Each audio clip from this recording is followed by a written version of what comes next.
1933, Hitler becomes the Chancellor of Germany. Eventually, Hindenburg agreed to appoint Hitler as the Chancellor on the 30th of January 1933. After von Papen had become determined to be Vice-Chancellor and believed that he could control Hitler in the background. This instilled confidence in Hindenburg, who then made Hitler the Chancellor. However, his power as Chancellor was limited at the time, with Hindenburg ensuring that he had clear limits to making laws. Furthermore, only a third of the Reichstag members were Nazis. Hitler's cabinet of 12 only included 2 other Nazis, and finally, Hindenburg kept all the presidential powers until his death on the 2nd of August 1934. Hitler's authority was dependent upon the support of other parties separate from the Nazi Party at this point in time. The opinions of people on Hitler's appointment as Chancellor. Some people in Germany were satisfied that Hitler did not have all the power within the Reichstag to do as he wished, and many others hated the Weimar Republic and blamed it for Germany's problems, thus wanted Hitler to destroy it. On the other hand, Ludendorff, who was the first World War general who had helped Hitler in launching the Munich Putsch, 1923, recognized the dangers of giving Hitler power over Germany. In a following telegram to President Hindenburg after Hitler's appointment as Chancellor, he had stated, "By appointing Hitler Chancellor of the Reich, you have handed over our German fatherland to one of the greatest troublemakers of all time.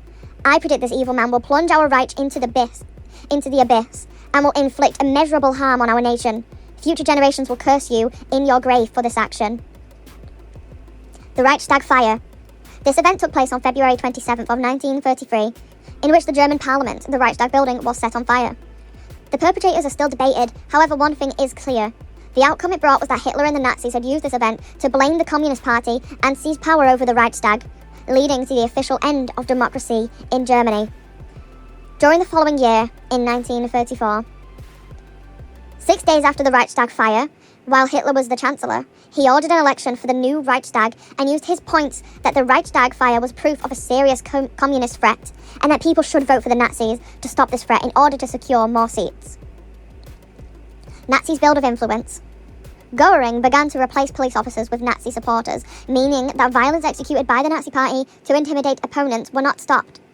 The Nazis also issued huge amounts of propaganda to be pushed to the people of Germany. This strongly pushed the Nazis' main talking points and their overall influence onto the people of Germany. Enabling Act passed. Passed on March 23, 1933, this law enabled Hitler to enact laws, including those that violated the Weimar Constitution, without the approval of either Parliament or Reich President von Hindenburg. This act was the cornerstone of Hitler's dictatorship and made him extremely powerful. Concordat, signed with the Catholic Church. In 1933, Hitler had agreed to sign a Concordat with the Pope, which stated that he would not interfere in the running of the Catholic Church. However, Hitler did not keep his side of the bargain and proceeded to infiltrate the church to spread his propaganda. Roosevelt introduced New Deal. The New Deal was set up in America by President Franklin Roosevelt. Its aims were to promote the economic recovery of America by putting Americans back to work through the federal activism. The new federal agencies attempted to control agricultural production, stabilize wages and prices, and create a vast public works program for the unemployed.